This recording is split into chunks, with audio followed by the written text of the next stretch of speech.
روایت معراج ابن عباس فرماتے ہیں کہ رسول اللہ صلی اللہ علیہ وآلہ وسلم نے فرمایا کہ جب خداوند عالم مجھے معراج میں لے گیا تو میں نے ایک آواز سنی کہ اے محمد۔ میں نے کہا اے خدائے عظمت لبیک۔ اس وقت مجھ پر وحی ہوئی کہ اے محمد، فرشتوں نے کس چیز پر نزاع کی ہے؟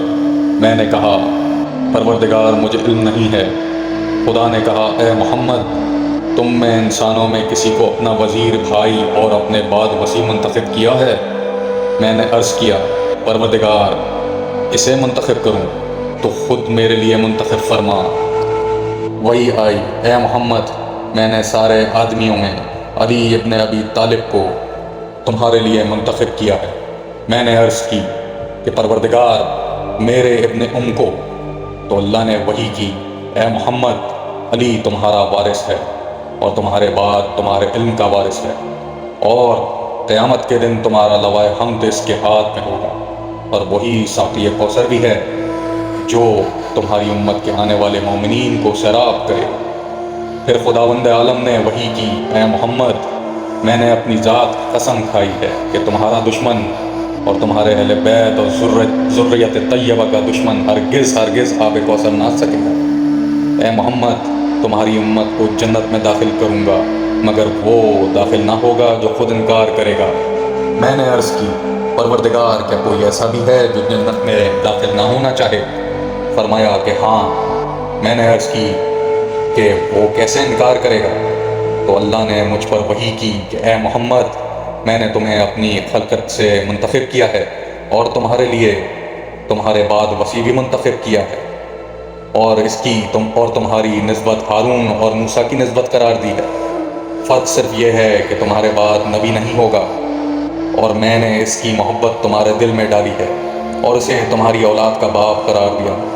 تمہارے امت پر اس کا وہی حق قرار دیا ہے جو تمہارے اپنی امت پر اپنی زندگی میں ہے۔ جس نے اس کے حق کا انکار کیا، اس نے تمہارے حق کا انکار کیا، اور جس نے اس کی محبت کا انکار کیا، اس نے تمہاری محبت کا انکار کیا، اور جس نے تمہاری محبت سے انکار کیا، اس نے جنت میں داخل ہونے سے انکار کیا۔ یہ سن کر میں ان نعمتوں کا شکر ادا کرنے کے لیے سجدے میں گر پڑا۔ اس وقت آواز آئی اے محمد، اپنے سر کو اٹھاؤ اور مجھ سے جو چاہو مانگو تاکہ میں عطا کروں۔ میں نے عرض کی کہ اے پروردگار، میرے بعد پوری امت کو علی ابن ابی طالب کے دوستوں میں قرار دے کہ وہ سب قیامت کے دن حوض کوثر پر میرے پاس آ سکیں۔ وہی آئی اے محمد، میں نے اپنے بندوں کی تخلیق سے قبل فیصلے کیے ہیں اور وہ طے ہو چکے ہیں، تاکہ جو گمراہ ہو اسے ہلاک کر دوں اور جو راہ راست پر چلے اس کی ہدایت کروں۔ میں نے تمہارے بعد تمہارا علم علی کو دیا ہے، میں نے اسے تمہارا وزیر بنایا ہے، اور میں نے اسے تمہارے بعد تمہاری اہل و عیال اور تمہاری امت پر خلیفہ قرار دیا ہے۔ یہ میرا فیصلہ ہے، جو اس سے دشمنی کرے، جو اس سے بغض رکھے اور تمہارے بعد اس کی فوری ولایت کا انکار کرے، وہ جنت میں داخل نہیں ہوگا۔ تو جس نے اس سے بغض رکھا، اس نے تجھ سے بغض رکھا، اور جس نے تم سے بغض رکھا، اس نے مجھ سے بغض رکھا، اور جس نے اس سے دشمنی کی، اس نے تجھ سے دشمنی کی، اور جس نے تم سے دشمنی کی، اس نے مجھ سے دشمنی کی، اور جس نے اس سے محبت کی، اس نے تم سے محبت کی، اور جس نے تم سے محبت کی، اس نے مجھ سے محبت کی۔ اور میں نے یہ فضیلت اس کے لیے قرار دی ہے اور تمہیں یہ عطا کیا ہے کہ میں اس کے سلب سے اور بطول کی نسل سے تمہاری ذریت سے 11 مہدی قرار دوں گا، اور ان میں آخری وہ ہوگا جس کے پیچھے عیسیٰ بن مریم نماز پڑھیں گے۔ وہ زمین کو عدل و داد سے بھر دے گا جیسے کہ وہ ظلم و جبر سے بھر چکی ہوگی۔ میں اسی کے ذریعے انسانوں کو ہلاکت سے نجات دوں گا، گمراہی سے ہدایت کی طرف لاؤں گا، اور اسی کے ذریعے اندھے کو بینا بناؤں گا، اور اسی کے ذریعے مریض کو شفا یاب کروں گا۔ میں نے عرض کی کہ پروردگار یہ کب ہوگا؟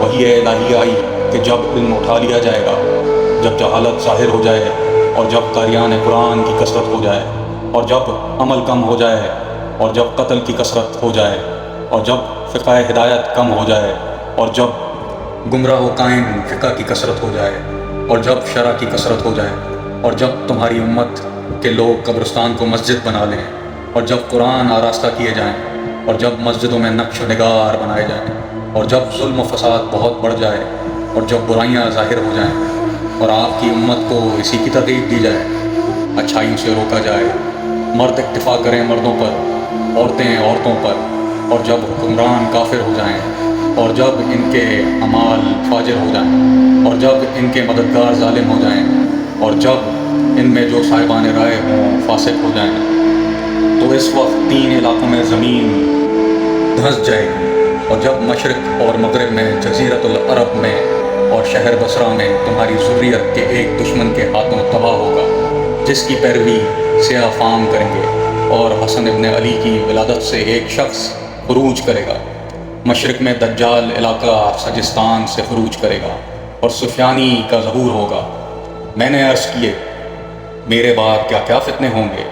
خدا نے وحی کی اور بنی امیہ اور میرے امنداروں بنی عباس کے فتنے سے آگاہ کیا، اور جو کچھ قیامت تک ہونے والا ہے وہ سب کچھ بتا دیا۔ تو جب زمین پر آیا تو میں نے وہ سب بطور وصیت ابن علی علیہ السلام کو بتا دیا، اور اپنے عمل رسالت کو انجام دیا۔ بس میں اس کی حمد کرتا ہوں جیسے کہ انبیاء نے کی، اور جیسا کہ ہر شے قبل میں حمد کرتی رہی ہے، اور مستقبل میں خلق ہونے والی اشیاء قیامت تک حمد کرتی رہیں گی۔